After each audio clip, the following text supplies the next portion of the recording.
are badass women. This is amazing. I think this is a celebration. Hey everyone, this is Becky. And I'm Angie. And welcome to Real Talk with Beckie and Angie. What's the biggest nugget that you've learned about yourself, or what's the biggest thing that surprised you about yourself during this training? I would say that the biggest thing is I'm stronger mentally than I thought that I would be. I thought I would not give up, like stop, but not push as hard as long as I have. That I would say on the physical mental side of it, but I've had so many aha moments. It's the best therapy. Amen. And yes. And so in Big Bend, it was the 14-mile one in Big Bend. I just had this moment where I started reflecting on the seasons of my life and losses and gains and things like that. And I was really able to frame things a little differently. It just I always said it's kind of like, I think it's like Tetris. As I'm going, things just kind of fall into place. And I felt some clarity on a couple of pieces. And I left that experience like, okay, more at peace with some of it. Yeah. And focus. If I go back and look at my stats, I can see where my brain, my thoughts went into a space that wasn't serving me. And when I bring it back in, reeling it back in, I get back on pace, and it's really obvious. So if it's doing that in just that short span, what's that doing in life? Yeah. So what do you mean? You're slowing down or you're speeding up? Slowing down more. My pace just slows down. My stride's different. And then when I get back that awareness of, okay, focus again, I get going. It changes. Have more strength and more power again. And what's happening during the slowdown time? Is it self-talk or what's happening? It's usually I'm thinking about something that's, I guess for lack of a better word, negative, like maybe an experience that I had that I kind of start ruminating, thinking about an experience or thinking about things. And then not my self-talk, like, and not, you're not strong enough or anything like that. I start thinking about things that have happened. And then I remind myself, I'm giving my power away every time I do that. I've always said I'm giving my power away when I go into those dark places. I can actually see it in the stats. As soon as I catch myself, like, okay, and I switch into another thought process, or my mantra is, I'm strong, I'm fast, I'm a gazelle. That's what I tell myself. I'm strong, I'm fast, I'm a gazelle. That's it. How about for you? What you're doing is spectacular. It is absolutely freaking amazing what you're doing. Well, same for you. My goodness, girlfriend. I don't know that I could do what you're doing. I don't. Really? I don't. Which is so weird. It's kind of like what I'm doing. Insane. What are your biggest takeaways thus far? My biggest takeaway is I am an athlete.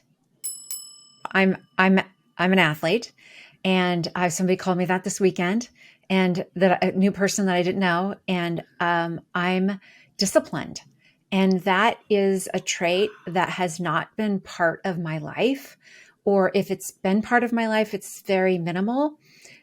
I'm noticing now where I am becoming more disciplined, and like, for example, at night, I was waking up and I'd be awake for 2 to 3 hours. And so I'd pull out my phone and I'd be on my phone. And I'm like, I think my phone's contributing to my being awake for so long. So now I do not pick up my phone ever in the middle of the night. And it was just recently that I realized, Becky, that's called discipline. You're being disciplined. And so there are all these little different areas of my life where I'm demonstrating discipline, and it's exciting, and I'm acknowledging it, giving myself credit, and allowing more discipline to build in my life, and not look at discipline as a takeaway or something that I'm missing out on. Instead, I have it in my studio. It says discipline is freedom. And it really is. It's freedom, because now I'm getting better sleep. There's freedom in better sleep. Mm-hmm. And the areas where I'm demonstrating discipline, it's like I have freedom. So it was really twisting my thinking on that, and that's been a big deal. Also, knowing that I can do something and then I can do it again. I can do it again. And stopping is not an option. Quitting is not an option. And giving myself a break is okay, because that is really a big part of the training. Like you said earlier, that stopping, like one day we had 2 hikes and they had to be 2 to 3 hours apart from each other. The next day we had 3 hikes and they had to be 2 to 3 hours apart from each other. Well, it's like, okay, I got to get back out there again after you sat and you're cold and you're like, ooh, I'm so cozy, I don't want to get up. But it's that getting back up again, like you're saying, I got back up. Like you just get back up and you keep going. And that tells me that I'm strong and I'm capable. So I almost want to cry, because it's like, it's this, I posted in 29029 earlier this week. And I said, this is so much more than I thought that it would be. Literally from the time you click enroll, it starts like the self-talk. Can I do this? Can I do this? Am I good enough? Am I strong enough? Am I going to be able to finish it? And then each time you make a win and you do better and you be better and you push yourself and you're like, dang, I just did that.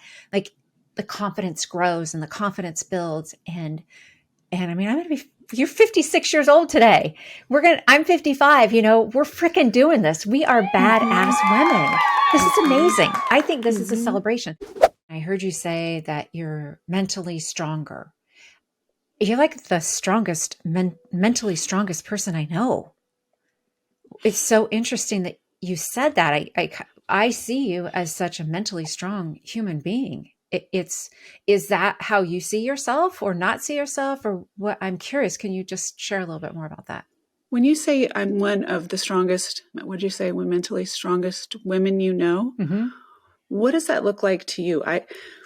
Because this is a norm for me. You know what I mean? Right. I don't know. Yeah, no, I can see that. Yeah, Perseverance, words that I'd use to describe you. Perseverance, stick-to-itiveness, going to figure it out no matter what happens. Forge ahead, keep going, quitting, stopping, not an option. Just keep moving.